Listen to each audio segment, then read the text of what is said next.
Sa simula ng pelikula, ipinakita ang isang batang lalaki na nagngangalang Adonis Creed, na nasangkot sa isang away sa loob ng isang juvenile prison. Hindi nagtagal, dumating ang mga opisyal ng bilangguan at inawat ang away. Samantala, isang middle-aged na babae na nagngangalang Mary Ann, ang dumating sa bilangguan at nakipagkita kay Adonis sa kanyang silid. Mula sa pakikipag-usap kay Mary Ann, nalaman ni Adonis ang tungkol sa kanyang pinagmulan, at nabunyag na anak siya ng isang legendary boxer na nagngangalang Apollo Creed, na namatay ilang taon na ang nakakaraan. Makalipas ang ilang taon, malaki na si Adonis at nagtatrabaho siya sa isang financial company, kung saan meron siyang magandang career. Gayunpaman, nang may malaking pagsasaalang-alang, nagbitiw siya sa kanyang trabaho dahil gusto niyang ituloy ang kanyang pangarap na maging isang professional boxer. Hey man, thanks for everything.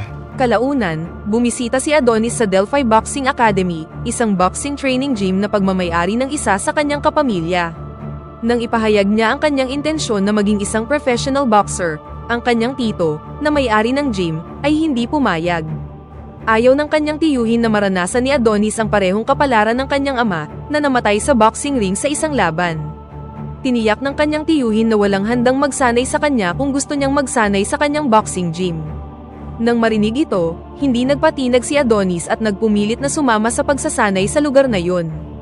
Hinamon pa nga niya ang mga boksingero na nagsasanay doon na labanan siya, at isang boksingero na nagngangalang Kevin Greyer ang pumasa sa kanyang hamon. Si Kevin ay may 10 panalo sa pamamagitan ng knockout, at isang California Golden Glove champion. Gayunpaman, lumalabas na kayang-kaya siyang talunin ni Adonis kahit nasa first round pa lamang ng laban. Sa kanyang pagkapanalo, naging mas kumpiyansa si Adonis at hinamon ang sunod na boksingero. Ang sumunod ay si Danny Wheeler, ang pinakadelikadong boksingero sa gym. Isa siyang professional boxer at nakagawa ng 18 knockout matches nang hindi natatalo kahit isa sa laban. Hindi nagtagal, sa wakas ay naglaban na rin silang dalawa. Gayunpaman, sa ikalawang laban na ito, makikita na ang kakayahan ni Adonis ay wala sa level ng skill ni Danny. Hindi napigilan ni Adonis ang mga pag-atake ni Danny, kaya natalo siya sa laban na ito.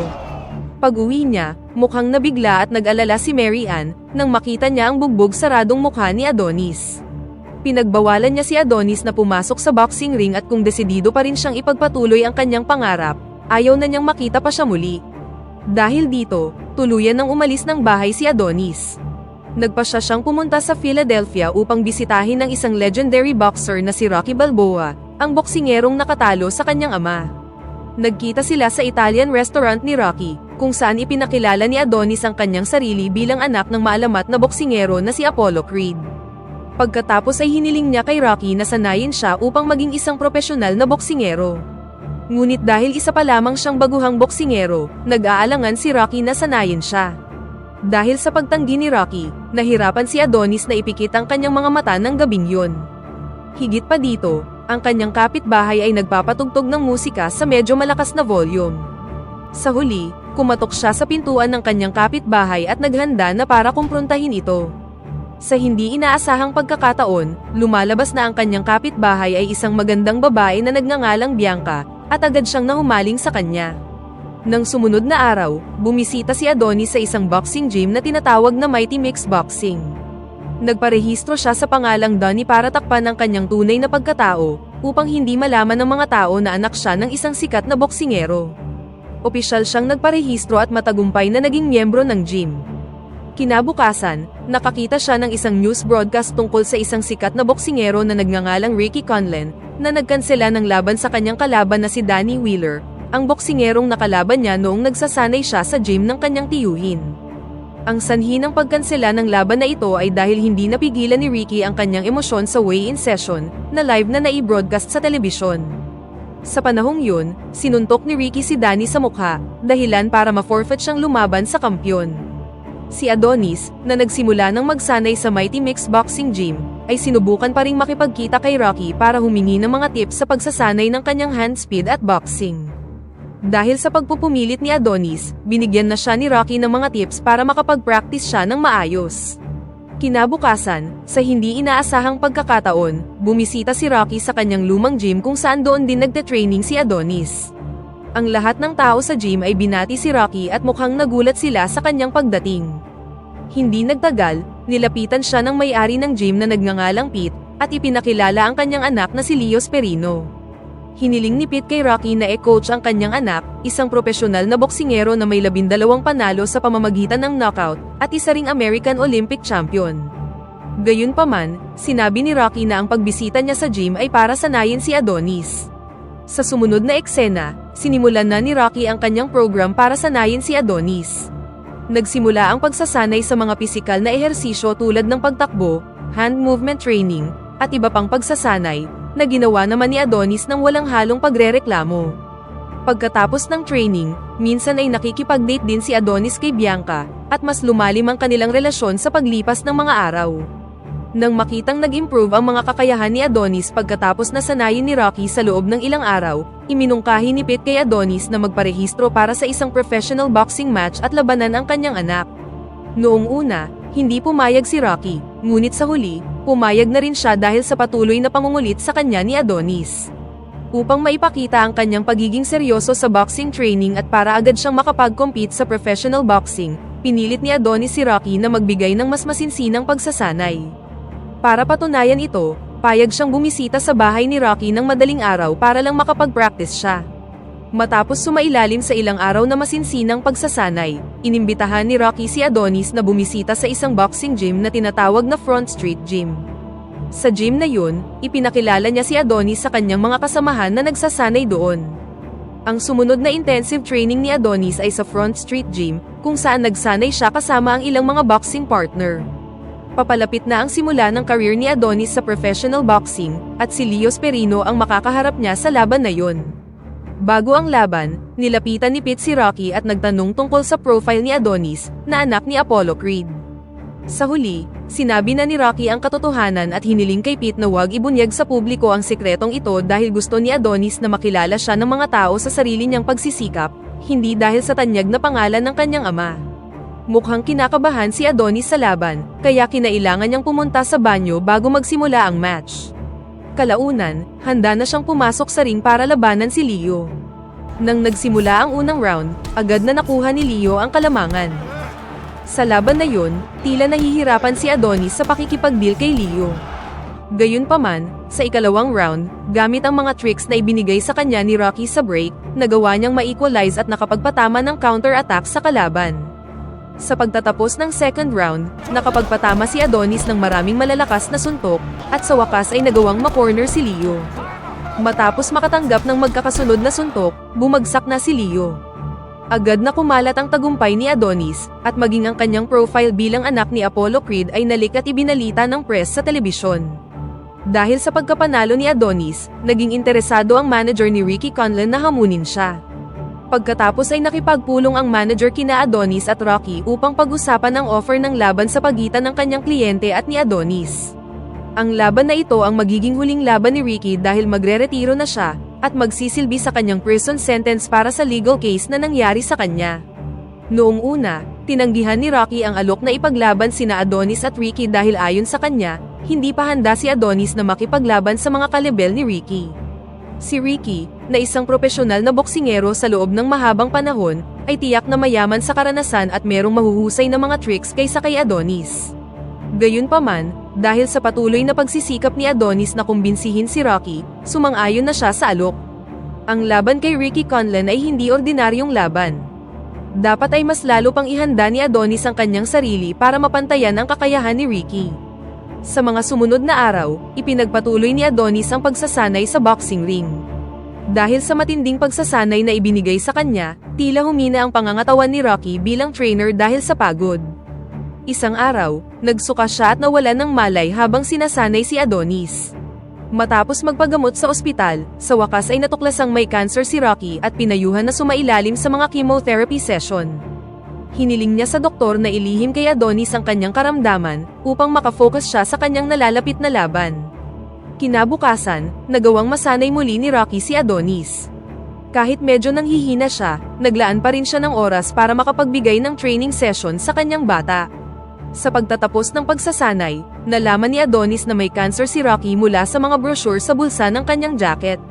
Gayunpaman, ayaw ni Rocky na mag-alala si Adonis at hiniling sa kanya na huwag isipin ang kanyang karamdaman. Dagdag pa ni Rocky, hindi niya pamilya si Adonis kaya kailangan niya lang mag-focus sa laban. Nang marinig ito, naging emosyonal si Adonis at iniwan si Rocky. Para pakalmahin ang kanyang emosyon, nakipagkita si Adonis kay Bianca na merong musical performance. Sa panahong yun, nagdulot siya ng gulo dahil emosyonal pa rin siya sa mga sinabi ni Rocky kanina na hindi niya siya itinuturing pamilya. Ang isa sa mga nanonood ay nagpataas pa ng kanyang nararamdaman nang tawagin siya nito sa isang mapanuksong tono. Dahil dito, sinuntok niya ang lalaki, dahilan para dalhin siya sa police station at nanatili doon ng buong gabi. Hindi nagtagal, dumating si Rocky at sinundo si Adonis sa stasyon. Pagkatapos ay niyaya niya itong mag-usap sila at itinuwid ang sinabi niya kay Adonis kanina. Ang ibig sabihin lang niya ay hindi kailangang mag-alala ni Adonis at mag-focus lang siya sa nalalapit na laban. Sa sumunod na eksena, napatawad na nila ang isa't isa, at muling dumaan si Adonis sa masinsinang pagsasanay. Nag-training si Adonis pagkatapos ng practice para maging mas handa siya sa laban kontra kay Ricky. Minsan, nagbibigay si Rocky ng mga practice session sa ospital kapag kailangan niyang sumailalim sa ilang treatment. Sa huli, dumating na ang pinakahihintay na sandali kung saan nagkita sina Adonis at Ricky Conlan sa press conference, isang araw bago magsimula ang laban. Naging emosyonal si Adonis nang magsalita si Ricky ng mga masasakit na salita sa kanya, hanggang sa magsigawan sila sa press conference broadcast. Nang gabing yun, pinayuhan ni Rocky si Adonis na kontrolin ang kanyang emosyon sa laban sa susunod na araw. Hindi nagtagal, dinalaw siya ni Bianca at ginugol nila ang buong gabi ng magkasama. Kinabukasan, dumating na ang pinakahihintay na laban, kung saan dumating si Adonis sa venue kasama si Bianca. Pagdating sa kanyang locker, nakatanggap siya ng regalo mula kay Mary Ann, na labis niyang ikinagulat. Nang buksan ito, lumalabas na ang regalo ay isang brand new boxer short, na ang kanyang apelyido ay nakaborda sa harapan. Agad niyang ginamit ang boxer short at nang pumasok na siya sa ring, tila kinakabahan si Adonis, dahil halos lahat ng mga manonood na dumalo sa laban ay sumusuporta sa kanyang kalaban. Let's get ready to rumble! Nang magsimula ang unang round, agad na lumamang ang karanasan ni Ricky bilang isang professional boxer at higit na nalampasan ang karanasan ni Adonis. Marami sa mga pag-atake ni Ricky ang nagland sa mukha ni Adonis, na naging sanhi para masugatan ang kanyang mata. Nang magpatuloy sa ikalawang round, mukhang nakapag-adjust na si Adonis at nagawa ng kontrolin ang sitwasyon. Sa matinding pagsisikap, nagawa niyang maneutralize ang mga pag-atake sa pamamagitan ng pagsugat sa pisngi ni Ricky, hanggang sa magasgasan ito at dumugo. This is unbelievable punches, right hand, left, this head. Nagpatuloy ang fifth round kung saan mukhang balanse na ang mga pag-ataking ibinabato ng dalawang boksingero. Gayunpaman, sa sumunod na round, na-caught off guard si Adonis hanggang sa nagawang makapagpatama ni Ricky ng isang suntok sa kanyang mukha, hanggang sa nawalan siya ng malay. Matapos makitang nakahandusay sa sahig ang kanyang kalaban, agad na ipinagdiwang ni Ricky ang pagkapanalo. Gayunpaman, tila nakita ni Adonis ang figura ng kanyang ama sa kanyang pagkahilo at sinubukan siyang gisingin. Mula sa inspirasyon ng kanyang ama, agad siyang namulat at bumangon. Creed just got up like a man possessed. Habang nasa corner, nakatanggap si Adonis ng treatment dahil namamaga ang kanyang mga mata. Dumating ang doktor upang suriin ang kanyang mga mata at sinuri ang kanyang paningin. Ihihinto ang laban kapag nalaman ng medical team na bahagyang napinsala ang kanyang isang mata dahil sa suntok. Going to sleep this time. He's going out this round, but just keep smart and keep away from him. Habang nasa hilera ng audience, nagpanik si Bianca dahil nag-aalala siya sa kalagayan ng kasintahan. It's okay. Kalaunan, nagpatuloy ang laban hanggang sa 12th round. Sa huling round na ito, si Adonis, na medyo malabo na ang paningin, ay walang tigil na sumuntok kay Ricky, hanggang nagawa niyang patumbahin ang kanyang kalaban gamit ang isang malakas na suntok. Nang natapos ang round, nakahiga pa rin si Ricky. Gayunpaman, nang ipinagdiriwang na ni Adonis ang kanyang tagumpay, sinabi ng referee na ang mga puntos ang magpapasya kung sino ang nanalo. Ito ay dahil may malay ang bawat boksingero nang matapos ang huling round, at ang bawat boksingero ay maaaring patumbahin ang kanyang kalaban ng isang beses sa panahon ng laban. Sa huli, ayon sa scorecard ng mga judges, inihayag ng referee na ang nagwagi sa boxing match na ito ay si Ricky Conlan, ng bahagyang margin. Habang tinatanggap ni Ricky ang belt, sinabi ni Ricky kay Adonis na kinikilala at hinahangaan niya ang kanyang kakayahan bilang isang mahirap na kalaban at magaling na boksingero. Ilang sandali pa, pumasok sa ring ang TV reporter at in-interview si Adonis sa pamamagitan ng pagtatanong kung ano ang sasabihin niya sa kanyang ama kung buhay pa siya. Sumagot si Adonis na sasabihin niyang mahal na mahal niya ang kanyang ama, at ipinagmamalaki niya na nagmula siya sa pamilya ng mga Creed, at dito na nagtatapos ang pelikula. Pakipindot naman ng like button kung nagustuhan mo ang pelikula at kung hindi naman, pindutin mo ng 2 beses ang dislike button para lang makasiguro.